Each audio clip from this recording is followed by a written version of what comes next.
Hello, everyone, and welcome to episode 124 of the Run in the Paint podcast. I'm Miles here with Nick. Nick, how are you doing today? We're back. We're doing well. Happy to be here. What's up, man? Nothing much, man. Just got done with game two of the Western Conference Finals that we'll talk about. We'll talk about the craziness in the Eastern Conference Finals heading into game two of the Pacers Knicks series. The all defensive teams got announced yesterday, and we had a head coach get promoted. So we've got a lot to take care of in this episode. But first up, we've got Pertl once again. Nick, who's going to be our first player that we're guessing?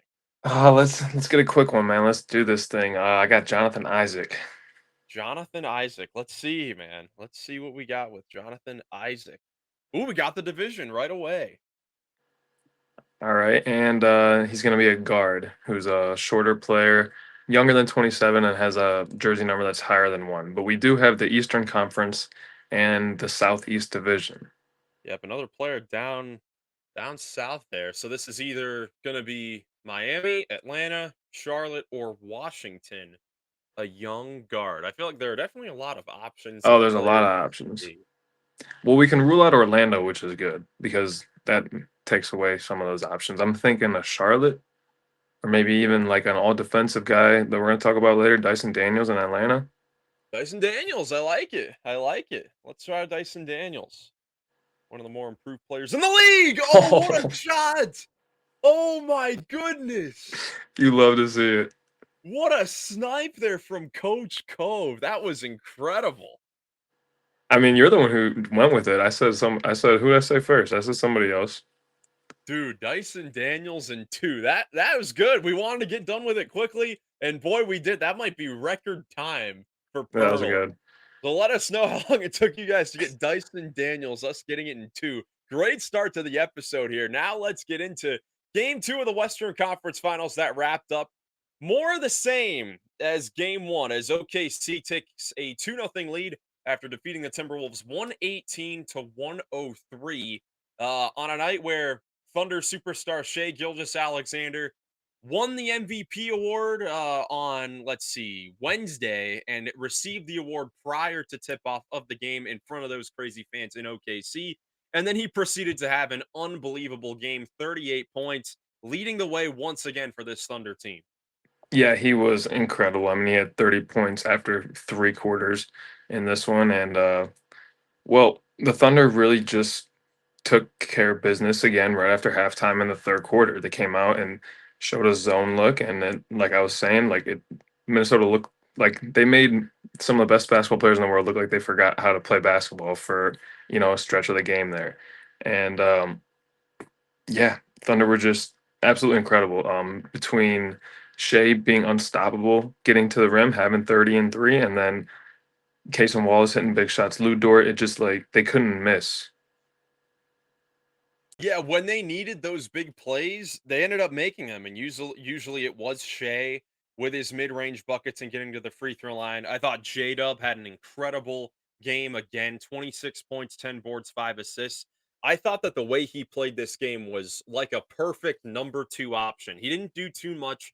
He was there when, the Thunder needed to get a bucket there, and if Shea was getting double teamed at the top, which the Timberwolves did do throughout the stretch, Yeah. J-Dub was making the right play, whether it was for himself in the mid-range or getting to the basket or fast break opportunities or dishing it off to a teammate. He was unbelievable. Chet Holmgren was very, very good in this game as well with strong finishes at the basket, including a technical foul. One of those finishes was so good he had to get teed up. And when you have those three guys for the Thunder all playing at that level, this team is nearly unstoppable because a lot of their buckets are also coming off of forcing turnovers, which again was another problem, in this game as well. Yeah, the turnovers were insane. I mean, the Thunder are better than anybody. RJ said it on the broadcast, like this is the best full defensive team I've seen in decades, and I think he's spot on with that. Um, and I said it before we pressed the record button, like between this team and the Pacers, like their defensive pressure is relentless. And they have, a lot of times when you get to the playoffs, you shorten the rotation down to, eight guys, seven guys who you can really trust. And between the Thunder and the Pacers, these teams are 10, 11 deep. And it's just that seems to be the winning recipe this year is just wearing teams down because it's just they have an identity that we've talked about on this pod. and they don't crack, and they force you to crack first. Now, with that being said, Minnesota hung around, even after that run in the fourth quarter. I think they went and outscored them by 10 or so. They were down 24 at one point, and they had it cut to 14-12 there late.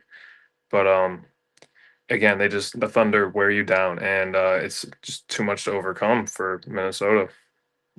Well, I'll go back and say that, they've only made 29 of 93s, I think, in these first two games. And that hostile crowd, you talked about the crazy fans that OKC has. I mean, I don't know where they find some of these people that they got on the game because, I mean, think Minnesota's going to hit some more shots when they get home. And it should be more competitive in these next two games. Yeah, I mean, the shooting once again for the Timberwolves struggled. You mentioned the numbers. What was it again? Say the numbers again. Pretty sure it's like 29 for 90. Yeah, that's just not going to cut it in this series. Especially when you're also not scoring a whole lot at the rim besides Anthony Edwards, who did have a great bounce back performance after only taking like 13 shot attempts in game 1, turning it over. He came out aggressive, and it wasn't just settling for threes, it was attacking the basket, beautiful finishes inside. He had like 3 or 4 just unbelievable Yeah, Ant-Man was the like only thing that the incredible 30.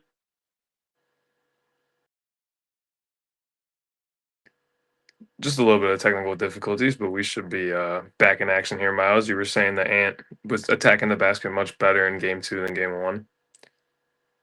Yes, absolutely. Edwards with the 32 points. Yes, do want to apologize. I don't know what's going on with my Wi-Fi over here, We're gonna but work through it. yeah, we'll work through it. It keeps cutting in every, few minutes here or so, but yeah, Anthony Edwards, I mean, he was cutting to the basket just like this Wi-Fi is, with some beautiful finishes to the basket. And he was great. He adjusted very, very well from game 1 to game 2, but all-star his co-star played a lot worse in this game after being incredible in the first half of game 1.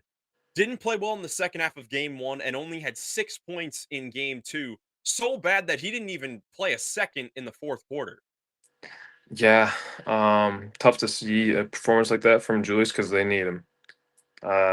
They need game one Randall out there, and if they get this lackluster effort and half effort Julius Randle, it's going to be even tougher for them against a very formidable opponent already.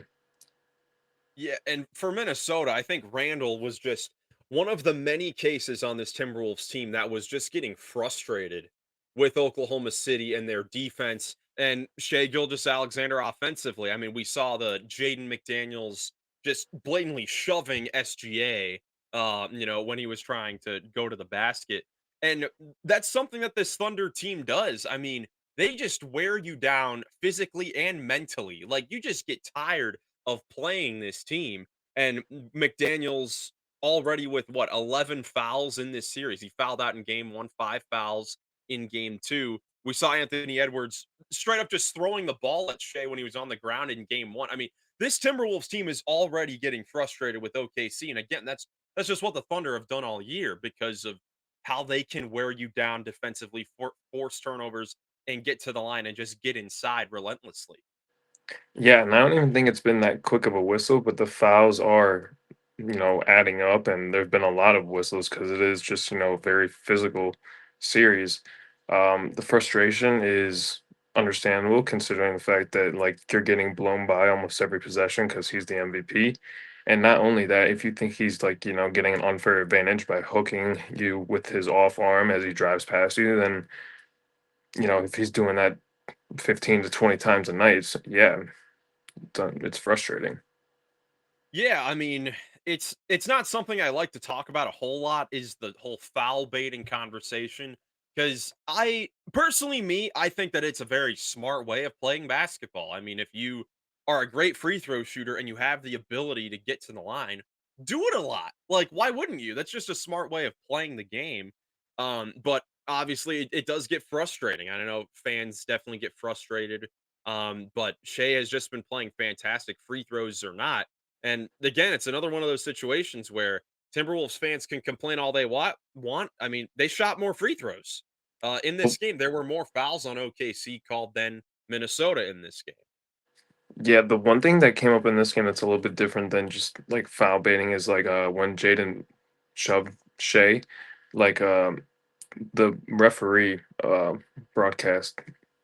I don't know his name, the associate that they use to like Yeah, explain it. Steve Javi back in Secaucus.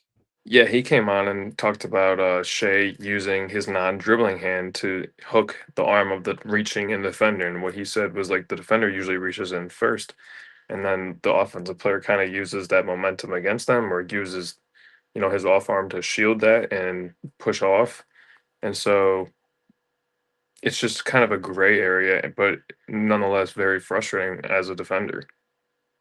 No question about it, but I still think that there, at least from the Timberwolves standpoint, you can be frustrated all you want.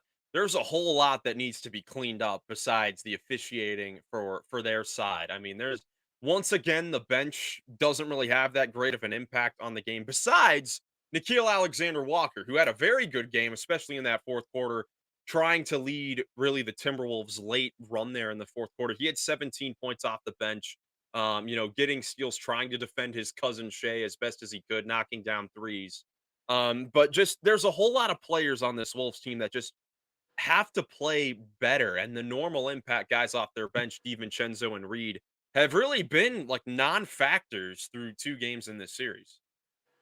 Yeah, I couldn't agree more, and I do think that being home will help, but you at some point gotta take home court advantage away from the Thunder if you want to win the series. Yeah, for sure. But just an overall impressive performance by Very Oklahoma City. impressive. We mentioned the three, stars leading the way. Off the bench, Kaysen Wallace, I thought was, huge again. Caruso, even though he fouled out, his defense, was great. And they just keep on playing just such great basketball. Crazy Dude, stat now. This victory in game two, the Thunder's 60th win this season, both regular season and playoffs by double digits, which ties for the most in NBA history, tying with the 2016-17 Golden State Warriors, the first year they had Kevin Durant. And we still got anywhere from, a minimum of 6 games remaining for OKC to get the record there. So just incredible. Heading into the rest of this series, Nick, do you think that this series is over after 2 games and what we've seen from OKC? I think it's too early to tell because OKC I don't think is going to lay down in either of these two games, but I do think Minnesota has a punch that that they haven't shown yet, and that in games 3 and 4 that they could like have a better chance to throw that punch being at home. Um, so no, I don't think it's over. If Minnesota does win the next 2 games and then they have a little bit of momentum, like anything could happen in those last 3-game tied series. But I already kind of made the case for the Thunder, where they just wear you down and they play this intense defense that they're not going to crack. And oh my gosh, just between Case and Wallace and Caruso and Dort, like when they went to that zone, it was Wallace and Dort up top. It was unbelievable, and they just get so many tips and deflections, and they're just in the right spot, cutting drives off, and they do it almost every single possession. There's a great defensive play that you could pick out and make an example of, and uh, yeah, it's tough for any team that goes against that. Yeah, it's going to be difficult uphill battle for Minnesota. Of course, heading back home, I definitely expect there to be, a role player that steps up throughout these games. You'd expect Julius Randle to play a bit better than he has so far in this series, outside of the first half of game one. But I mean, this OKC team, I would not be surprised if they went to Minnesota and tried to finish off this series because they've been so good all year, especially on the road as well. Do you think that Minnesota and head coach Chris Finch may need to make some sort of lineup change or change in his rotation heading into the series? Because this is back to back games here where Randall or Gobert do not play in the fourth quarter, and just, it just wasn't working out there. Or is it a matter of we just need some home cooking? Just need to play better at home. I don't know how many answers they have because Gobert hasn't really been the impactful defender or rebounder like that he was in the last series. So they don't really have another 7-footer on their team. on their bench that I feel like can come in and make that sort of impact in the paint that they need. They're missing a lot more than that, but the other stuff you can clean up just by making shots and having those guys play a little bit better. That's one glaring thing where I don't know if they have like a adjustment to, match it. The one thing they could, look to if they get real desperate is they got these two rookies who are really electric, and could, come out and just play with their hair on fire and make an impact. Terrence Shannon Jr. and Rob Dillingham. Yeah, if they need to, press the, emergency siren, they could go to one of those guys. I have liked what Terrence Shannon has given them this year. He's played sparingly in the playoffs, and Rob Dillingham, he missed a lot of time with some sort of injury. I think game one in garbage time or something was the first game he's played in the playoffs because of actual injuries. But you never know. I mean, desperate times call for desperate measures, but I do agree that a lot of the things that they need to adjust. I mean, sometimes it just comes down to you need to play better. You need to execute, a little bit better, take care of the basketball. They have 14 more turnovers in this game, compared to just 6 for Oklahoma City. I actually want to check real quick the points off turnovers category for this game. 22 to 10 in favor of OKC in this game after game one, where it was just completely dominant in that perspective as well. In game one, it was 31 to 10. So you just can't turn the ball over against this team. But this OKC team just makes it so hard, and they continue to be so impressive. 2 wins away now from the NBA Finals. Yeah, I don't know, man. Like you talked about hitting the emergency button. The emergency button is like not very far away. If you go down, if it's even like if you go down 10 going into the second half of game 3 with your back up against the wall, about to be down 3-0, then I would consider like let's see what Rob or Terrence Shannon have. Like if Dante or Nas don't show up again. I mean, Mike Conley's 3 for 14 in the first 2 games of the series. You can, take some of his 28 minutes and give it to one of those guys. Yeah, or maybe they explore starting Alexander Walker instead of Conley, to try to get more size and more defense out there to start games. Because you're right, Conley has not been giving them much of anything in these 2 games. So maybe we'll see that, especially with how he played in game two. But overall, Thunder have looked incredibly impressive, as we keep saying, with this 2-0 lead. Nick, you have anything else on this game before we move on? I don't think so. All right, let's move on over to the Eastern Conference Finals, Game 2, here tonight at 8 o'clock on TNT after Indiana completed the most incredible comeback that we may have ever seen in Game 1. If you haven't checked out the full recap video from yesterday, go check it out. You can find out our thoughts from that incredibleness over there. Here, let's talk a little bit about what we want to see heading into game two. Of course, for New York coming off of a heartbreaking loss, what are a few things that you want to see from the Knicks heading into this game two situation at home, which is now kind of a must win? One of the things I was looking for in game one was the tempo because, Pacers want to play fast, and I don't know necessarily if that is going to suit the Knicks over a 7 game series. And so I kind of want to see if the Knicks were able to control tempo a little bit, or if the Pacers were able to push them to, wear themselves out.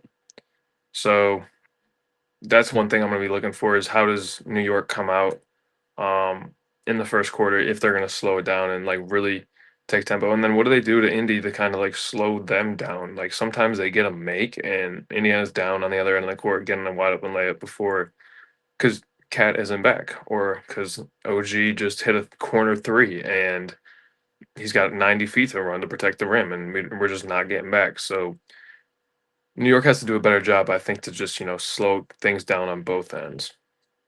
And it might come down to starting the game because I think, to your point right there, I think that New York may have wanted to do that to come out of the game, but it's hard to do that from the start when you give up 9 straight makes to begin the game. Absolutely. Yeah, so I mean, I think the start of game 2 is definitely gonna be super important. I'm just, I'm curious to see how their confidence will be the rest of the way here now that, there's such a mental aspect of this now after the Pacers had their third incredible comeback of the playoffs and doing it in game 1 of a series on the road. Because Yeah, now because yeah, go ahead, go ahead. when you get up, there's really no lead that you can feel comfortable with in the first 3 quarters. Yeah, like we've talked about Tom Thibodeau playing his guys so long when the game's already over. There won't be any complaining from our side on him keeping guys in the game because Pacers have proven that it really is never over until it's over. And yeah, just that mental aspect of it where it really is just never over until the 48 minutes is up for the New York Knicks. And that if you come out really great to start off game 2, you need to just you have to keep playing at that unbelievable level on both ends of the floor. We'll see if they can, and it's just hard to tell if they'll be able to sustain that against, this Pacers team that really has been playing so incredible. And then obviously the Indiana side of it, where doesn't matter how much we're down with, how much time is left. We can come back from anything at any time. So, that obviously makes it very difficult, the mental aspect of it after just one game. Yeah, all I was gonna say was I guarantee this has been the longest, not 48 hours, but 44 and a half, 45 hours of all those Knicks players' lives. Because as soon as you leave the court, you have to do is think about that for the next 2 days, and you'd like to just instead like get right back out there and run it back. But yeah, there's like you could be up 30 going into the fourth, and I wouldn't feel like it was safe. So just for the Knicks to like have that hanging over their head for the first uh 40 minutes of the game to be like, all right, even if we have a great lead, it's still not enough. Like that's Yeah, wearing. Like it's harder to make shots when you're right about the confidence thing. no question about it. So heading into game 2, I think it's just going to be super important for New York to obviously play a full 48 minutes of basketball. Um and I mean honestly, if they just play the way they did for 46 minutes again, they'll be fine. They'll be fine. I mean, I think the Knicks, if they have a duplicate performance of game 1 as far as the shot diet, then they'll win. They'll win game 2 because I mean the Neesmith fourth quarter was absolutely incredible, historic as we talked about on the recap. And I mean, again, you lost a game where Brunson and Towns had 78 combined points. So we'll see if those guys can even come close to replicating that. From the Indiana side of things, what do you see from them heading into game 2? Because once again, it took a ridiculous comeback from them to avoid taking a 1-0 deficit going into game 2. What do you want to see from the Pacers to try and steal home court advantage completely again here in the conference finals? They're just so dangerous. I don't even know where to start. Like it could be one of 6 guys that goes off in this one. I think Siakam could be a huge threat, like for them, because he wasn't really making that much noise in game one. But even Hallie only had, I think, 8 points in the first half or so, and wasn't really making.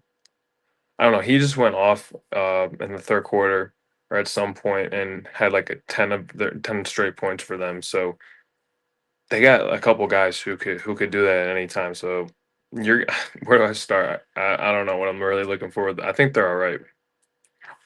Yeah, I mean, you already if you're the Pacers, you got the split already, and heck, with the way they've been playing, like just play the same way. Just keep playing the way you've been playing and just see where that can take you. I think that if there's anything to watch here, it's going to be that Pacers bench because besides Obi Toppin in that fourth quarter and overtime and Ben Shepherd, who didn't even come in until they started making that comeback, bench really didn't give them that much positivity. While New York's did with Mitchell Robinson, Cameron Payne, and Deuce McBride there. So I think the bench battle is going to be something to watch. But yeah, Pacers obviously should be feeling pretty good after taking game 1 in that fashion.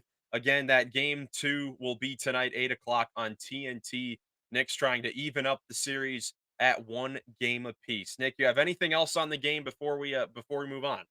Defensively for the Pacers, I do think that they need to pose a bit more of a threat in the paint in the inside because Mitchell Robinson was a problem in game one and they got out rebounded by 16 and they gave up a lot of open layups as well. So just being earlier to help once the perimeter defense breaks down. and forcing the Knicks to make those extra passes and play out of rotations. I think they have the advantage in playing out of rotations at sometimes, like force the Knicks to make the right play and not give up so much easy ones in the paint.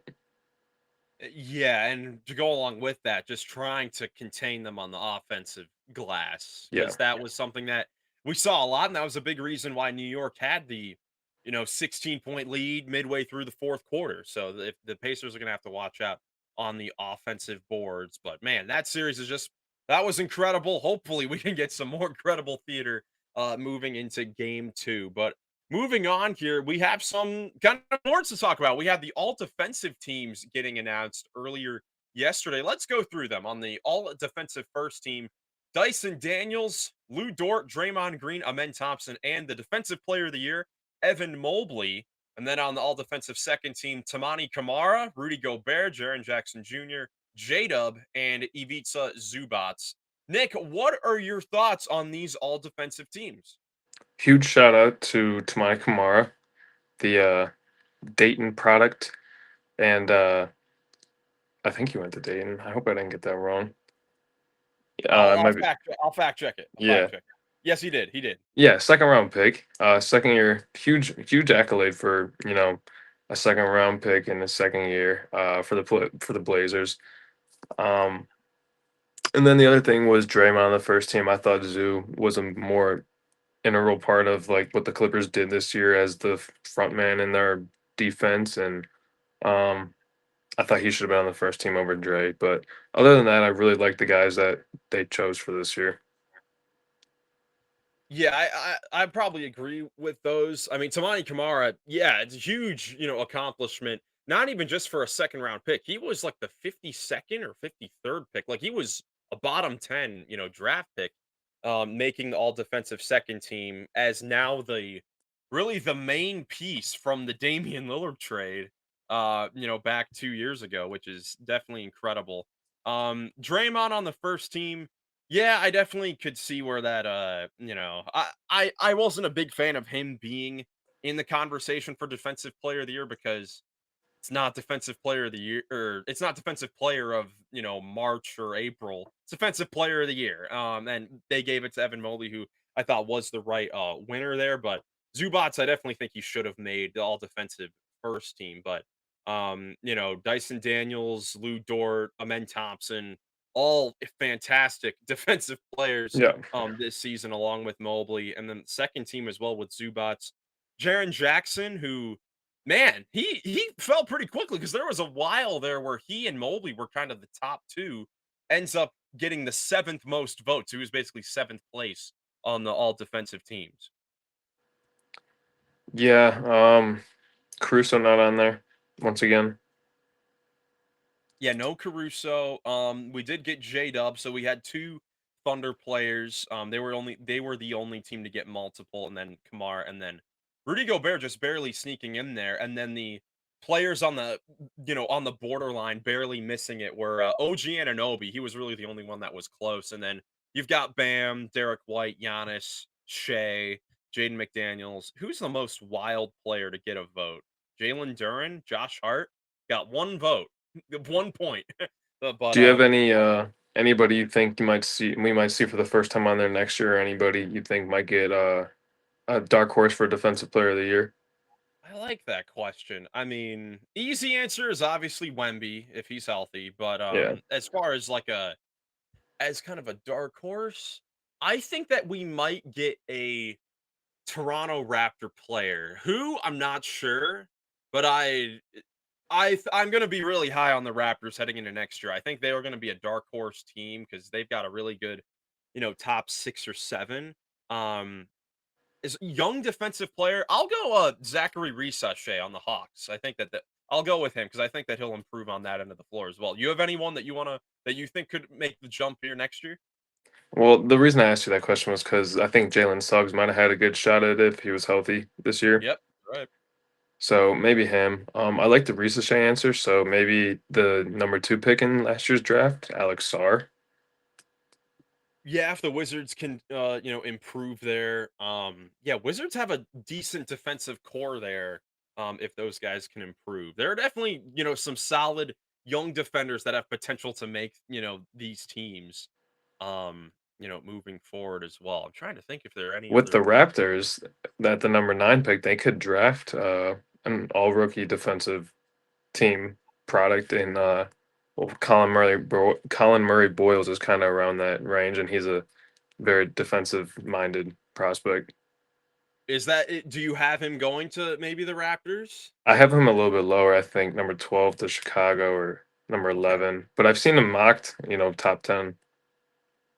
Okay, because if he's got that potential, he would definitely fit on the Toronto Raptors for sure. But congratulations to all 10 of those guys for making the all defensive teams. Obviously, very well deserved. All these players. I mean, just incredible defensive seasons. I have no complaints about the actual 10 that made it. I guess if there was anything, it is the Draymond over Zubats for the first team. Yeah, I think they got the 10 right guys this year.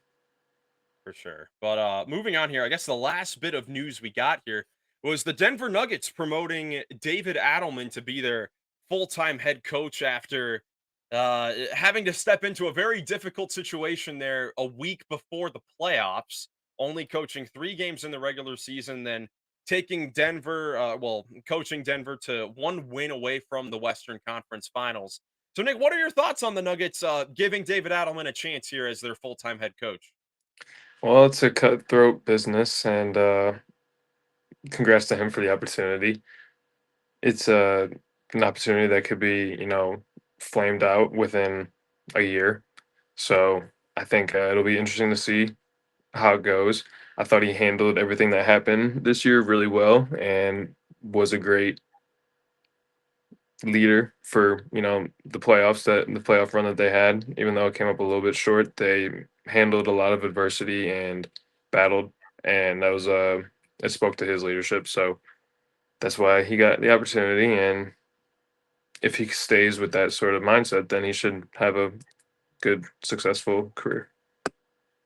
Yeah, for sure. I think that it is the right decision giving him at least a year just to see what he can do. Don't think that it would have been the right thing to only have him coach 3 regular season games through a very difficult playoffs. And then, try bring a whole new guy in there. We'll see what Denver can do next year. I mean, obviously they've got a lot of decisions to make in the offseason with potential trades and all of that. But yeah, congratulations to David Adelman for being the full-time head coach. But that really is all we have here today for this podcast. Nick, you have anything else before we get out of here? Last thing on the Adelman thing, I think you're right. They probably wouldn't have, booted their head coach with 3 games left if they didn't have their guy. Yeah, you're right. Absolutely. Well, that is it for us here on the Run in the Paint podcast. We'll be back with more recaps of all these playoff games. Hope you guys are enjoying the playoffs as much as we have been, because it has been a lot of fun so far now here in the conference finals. And hope you guys enjoyed this podcast and this video. If you did, leave a like, subscribe for more NBA postseason content. Hope you have a great rest of your day, and we'll catch you in the next one. Peace.